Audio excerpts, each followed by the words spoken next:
Hello and welcome to the Canadian-Mohamed Chat Google Hangout. Thank you for joining us. Welcome to our channel. Today we have live with us right now Valerie Curro Khayat. Thank you for joining us, Valerie. Thank you, Faria. It's such a pleasure to be here. This is great. So Valerie, can you give us, Valerie is a media advocate, a yoga instructor, as well as a musician. So Valerie, tell me a little bit more about yourself. That's right. So, well, I bring all those areas of expertise and which are my passion as well through quietivity. So, the yoga part and the music part sort of have been with me quite some time since I've been a lot younger. And the media literacy advocate part sort of weaved its way in, and well, it's all together. So basically, as you know, yoga is a practice that helps us understand our mind state better, and how media sort of weaves itself into that, into my work, is that I specialized in researching the effects of media messages and information on the mind, extending that to how does that affect us on an emotional level, how does that affect us in the way that we perceive the world and understand ourselves. So it's very much connected for me, all those areas. That sounds wonderful, Valerie. Today I'd like to discuss with you your philosophy on media consumption, health and wellness, and how they're all sort of tied together. Right.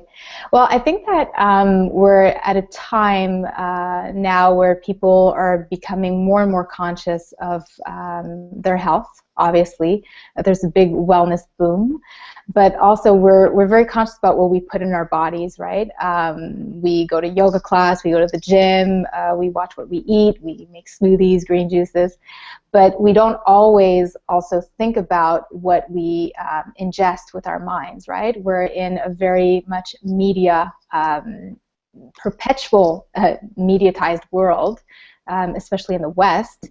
And I mean, we can't escape it. And then it's not a question of escaping media. It's just learning to understand what our relationship is with it, our individual relationship with it, and what does it serve for us in our everyday lives. So how do we use media, and what kind of messages do we expose ourselves to? Because we very much participate in our interaction in the media. We're not just on the receiving end.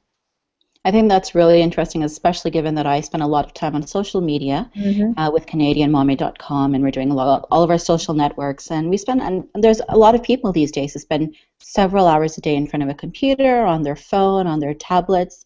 What kind of effect does that have on our body and our state of mind? Right. Well, we know that obviously the glare from the screen has certain physiological, biological effects on our bodies. That is not the best thing, obviously, to be in front of a screen right before we go to bed. But what I find also interesting to explore is the types of messages and the types of information that we expose ourselves to. So I love to use the analogy of food. You know, media, the messages that we expose ourselves to are very much like food. We ingest them. They have an effect on our body. Just think about when you listen to your favorite song, or when you're watching something on the news that really can trouble you. That has a physiological effect on our bodies, on the way that we think, the way that we perceive the world and understand it. Might make us feel a little bit sometimes helpless, or might inspire us. So media and the messages that we expose ourselves to actually reinforce beliefs in ourselves. They always reinforce, and we tend to gravitate towards the same types of messages, and that's how we reinforce and cultivate certain emotional states in ourselves, but also beliefs that we have, and that has a tremendous effect in how we interact with others around us as well, and how we understand the world, how we interact with people based on our assumptions that we make up because of beliefs that we have. That's very interesting. I mean, for example, when we have, you mentioned a lot about the effect that it has on our body. So can you explain that? Because as someone who doesn't do yoga as much as I'd like to say I do yoga, Right. what effect does it necessarily have? I mean, there's certain things that I can feel. For example, if I spend a lot of time on the computer, I'm prone to getting migraines sometimes. So I get a bad headache, fogginess in my head. What other effects does it have on the body?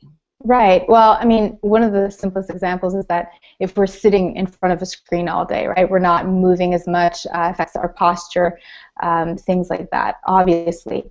The other aspect of it is that information comes to us so fast now. The stimulation effect, if you want. When we're watching TV, there's things scrolling on the bottom of the screen. We're really in a world where people and different media channels, if you wish, are trying to get our attention, right? So our focus can be very much affected too. What becomes interesting is that yoga, and how I see the parallel with that, is that yoga and meditation helps us to stay in the moment, not give in to the impulse to constantly lose attention or distract ourselves. I think media is also very much, for many of us, a way to distract ourselves. We'll reach for our phone when we're waiting somewhere, instead of actually looking around and perhaps just taking a moment to breathe and be with ourselves. We reach for our phones. We're constantly distracting ourselves. But that has effects beyond that, because we're not able to maintain focus. We shy away from feeling when something is uncomfortable, because we sometimes use media as just a means to escape what we're feeling and not really being there present with what we're feeling. That sounds. It's interesting, because as I'm listening to you speak, sorry, I'm thinking about my children, and I'm thinking about, as a mother, just the amount of time they spend on tablets. And we're actually very particular in our house as far as the amount of time the children are allowed on tablets during the weekdays, for example. But children these days are so exposed to screens at school, at home, all around them. And obviously their minds are maturing a lot faster at this stage right now. So what sort of recommendations would you have for really calming the atmosphere down and getting the children to really relax? I mean, these days you hear a lot of statistics about higher rates of ADHD, other learning disabilities. How would you address that? So I'm a big fan of what I call, people talk about cleanses. Again, the analogy of food, right? We cleanse our system. Sometimes it's good to do a cleanse. People do juice cleanses. I think it's good to take a cleanse from media. And it doesn't have to be intense. It doesn't have to be something completely radical. It can be just a few hours in the evening, particularly around mealtime. I think that's a great way with children. Don't have TV in the background. Don't be watching TV while you're eating. Really being able to concentrate on what you're doing, enjoying your meal, being present with other people. And that's an experience that's going to be unique for everybody, so you'll discover what you need to discover through it. You won't get the same results as somebody else that does this, but I do think that it is good to switch off for a little bit, especially in the evening, especially before going to bed, at least 30 minutes before going to bed, and in the morning. So many of us reach for our phones or look at emails first thing in the morning. Try to do this experiment where you do not reach for your phone. You will feel the impulse, and that's part of it. And that's part of the practice, and that's what we... I just stopped breathing for a second when you said that. I mean, don't reach for your phone when you wake up. Don't reach for your phone. Turn it off. Put it far. Try. You don't have to do this in a radical way. Once again, you can try just for 10 minutes. Try 10 minutes just waking up with no media, silence. So many of us become uncomfortable with silence, right?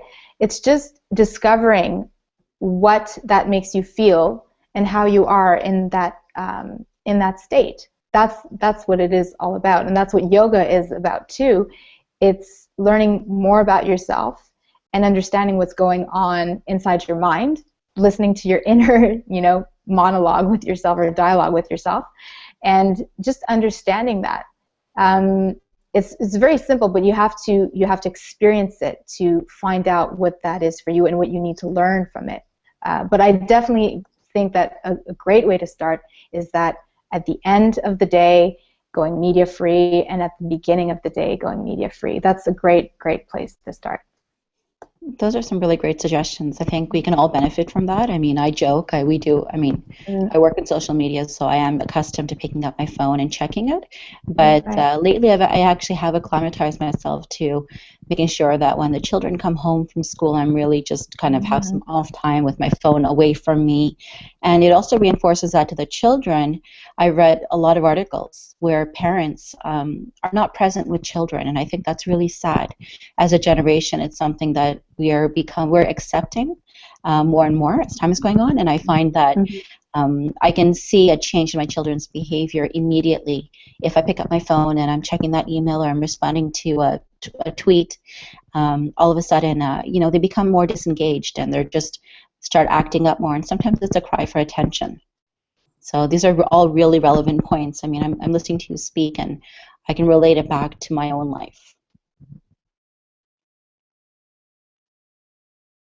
The other thing that's really interesting is that you are a yoga teacher. Sorry, I think the audio cut out there a little bit.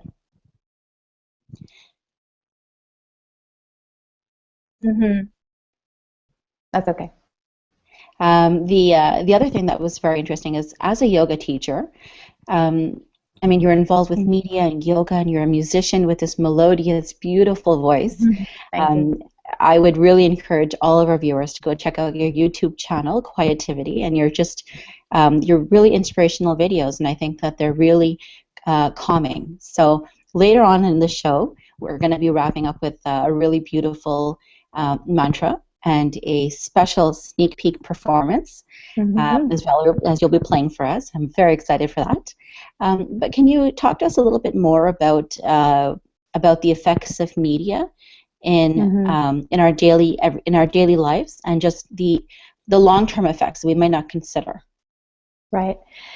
So once again, I think that when we think about media, we often think about, advertising. That's one of the aspects that we automatically think about, especially in Western consumer society. We think, oh, media's there because it's trying to make us buy things that we don't need.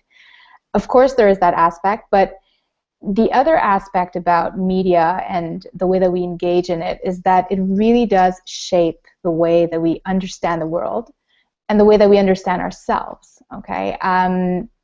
Obviously, a great example is body image. We have certain examples in the media about what beauty is, about what health means, and that is valid. There are those examples that normalize certain standards, and we try to live up to them, and that can make us feel not so good sometimes. But beyond that, we do have to take a responsibility as individuals, I think, to see that we do participate in our media consumption. So we choose the type of information that we take in. We choose the types of newspapers that we read. We choose the type of music that we listen to. And we have to become conscious of what the effects of that is on us and our belief system. So if we go back to advertising, of course, advertising is effective because it doesn't sell you a product. It sells you an idea. It sells you a belief that you already have. Otherwise, you would not be attracted to that commercial or that message. So a good exercise as well, that's very easy, is looking at, next time you see a commercial, looking at the types of commercials that really strike a chord with you, and understanding what the story in that commercial is that's presented to you. That's very powerful as well, because sometimes we will transpose those things, and that's how we try to live up to things. We have to ask ourselves, do I really believe in, why do I believe this? This is a very valid question when we're consuming media. Why do I believe what I believe? Is what is being presented to me accurate? and just becoming critical. So I think that the information part is very, very important. It's not just about products. It's not just about, shoes or nail polish or whatever it is that's being sold. It's the story behind it, and it's the beliefs, the emotions that are evoked in us, and that make us invested in certain narratives, right, in media. So that's a very, very important thing to explore, because that really affects also it affects the way that we feel about ourselves in the world. Okay, that's really interesting concepts. I think it's something that we can all relate to, especially in the world of social media. I want to switch up gears a little bit, because really I'm so anxious to hear you play something special for us and do a special mantra. I mean, it's, right now it's the end of the day and we're kind of winding down and we want to kind of detox and kind of relax a little bit. What are some ways that you could recommend we would relax? I mean, let's skip ahead a little bit. Can we perhaps play something for us?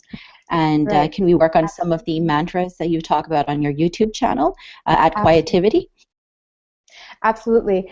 I think a good thing is to give, so in yoga, in Kundalini yoga, which is the type of yoga that I teach,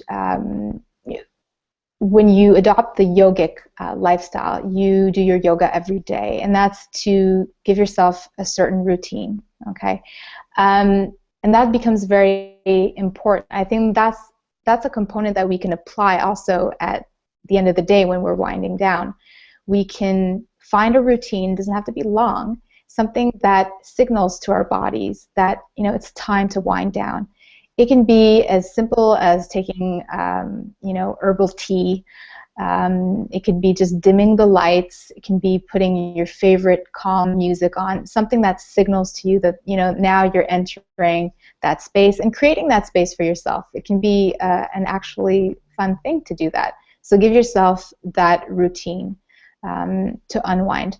Now, mantras are a very interesting thing. A mantra are sacred words in the yogic tradition that are uttered and that have a certain effect on the mind and on the body, and that help us keep focused during meditation.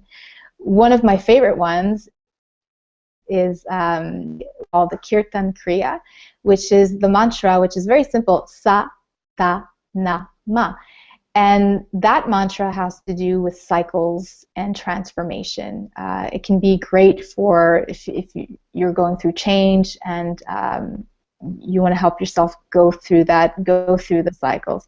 Sa, infinity, Ta, birth, Na, death, and Ma, rebirth. Those are what they correspond to, those sounds. So it's wonderful. There's a lot of artists out there who have put to music those mantras. I will share with you an original composition of mine for this mantra as well. And it's a great way to meditate. Meditation doesn't have to be, very rigid, and it doesn't have to feel like homework. It can be something very pleasant, and you learn about yourself through it, and you ease your way into it. And what it does is that it helps us obviously clear our minds, but reach a state where we're not always reacting, and we're not always in what we call duality, meaning that we're always weighing the pros and cons of everything, that we can just become a little bit clearer and more neutral in the way that we interact with the world and in our daily lives. You got me so excited. I'm itching right now because to hear you play something for us, because again, check out your YouTube channel. It's at Quietivity. It's I really enjoy listening to you sing. It's very, very relaxing. Your music is very calming, and I think that's something that many of us are lacking. There's so much emphasis on, I guess, media consumption and go, and following tweets and checking Facebook and going on Instagram, and it's just this instant satisfaction, I guess, that we're looking for.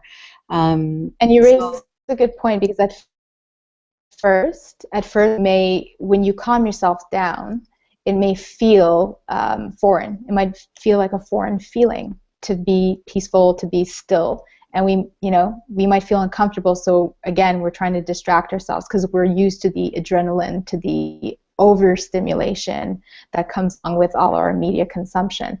So it's a good exercise, again, to sit in that. And as you listen to this that I will sing for you, you can also hand gestures that you can just say sa, ma, and that helps you follow along, and that has effects. Okay, that's great. Can you do that one more time? Because I think we cut out a little bit there. Can you do that? Do that one more time for us? Sure. I'm sure you can follow along with touching the tips of your fingers, index at first. So sa, ta, na, ma. There you go. Great.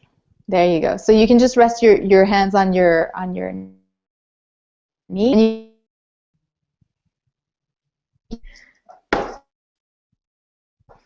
Okay.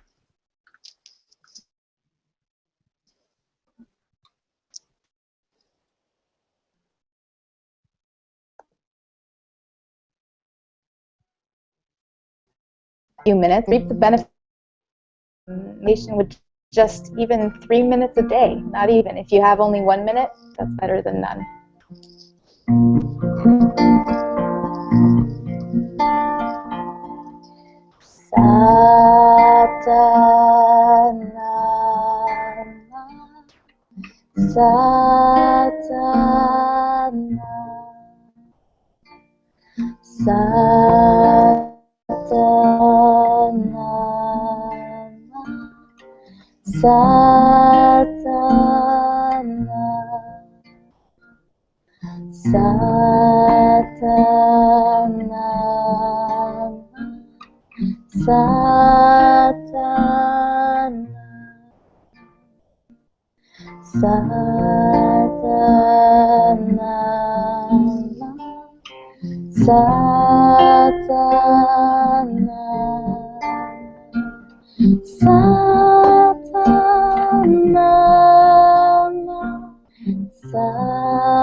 That was really beautiful. Thank you so much for playing that for us. That was really, really wonderful. And you can end with taking a good deep breath in through the nose and exhaling. Wow, very relaxing. There you go. Wonderful. So tell our viewers how they can get in touch with you. Well, you can get in touch with me a few ways. You can visit the quietivity.com website, and you can also sign up for the newsletter there. I give a lot of tips and freebies and monthly. I have a monthly for those who are interested.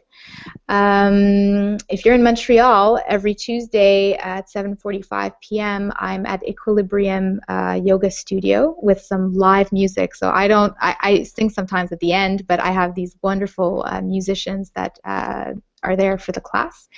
And you can also find me on Twitter. The Twitter handle is right there beneath. And of course on Facebook, so you can find that on Facebook as well. That sounds wonderful. There's so many ways to connect with you, and I really hope that our viewers do take that time to really practice what it is that you've spoken to us about today, but as well to connect with you and to learn more and to sign up for the Quietitivity newsletter so they can continue to get those doses of inspiration. And for our viewers who are new to our channel, we have you can tune in to us on YouTube at Canadian Mom EH1. Visit our blog at CanadianMomEH, CanadianMomA.com. You can find us on Twitter at CanadianMomA, and also on Facebook at CanadianMomA. Given that we're talking about it, we're on Instagram, Pinterest. Connect. That's the most important thing. I'd love to hear from you. If you like this video, you enjoyed it, you'd like to see more Google Hangouts, interviews, chats, and you'd like to follow along at #CanadianMomAChat, then give us a thumbs up and like this video, share it, and tune in next week as we have another specialist on. And feel free to connect on our YouTube channel, on Twitter, or any of our social channels. And Valerie, if you don't mind, would you like to play something else for us as we exit the show? Absolutely. Why not? Okay. So this is another mantra. Actually, this is the one that we use when we start our Actually, let me sing you the last song that we sing when we finish class. Wonderful. May the long time sunshine upon you.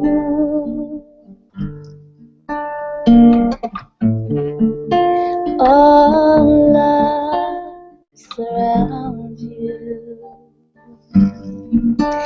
and the pure light within you guide your way on.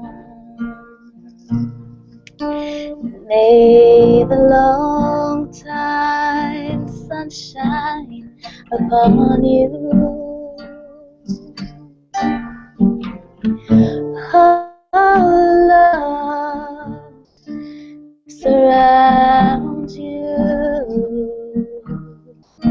and the pure light within you guide your way on. And we always say Satnam at the end. So Satnam. Thank you so much, Valerie Curro Khayat, for joining us. And thank you to our viewers for tuning in. Your first Canadian Mom A Chat on Google Hangout. And we hope to see you again soon.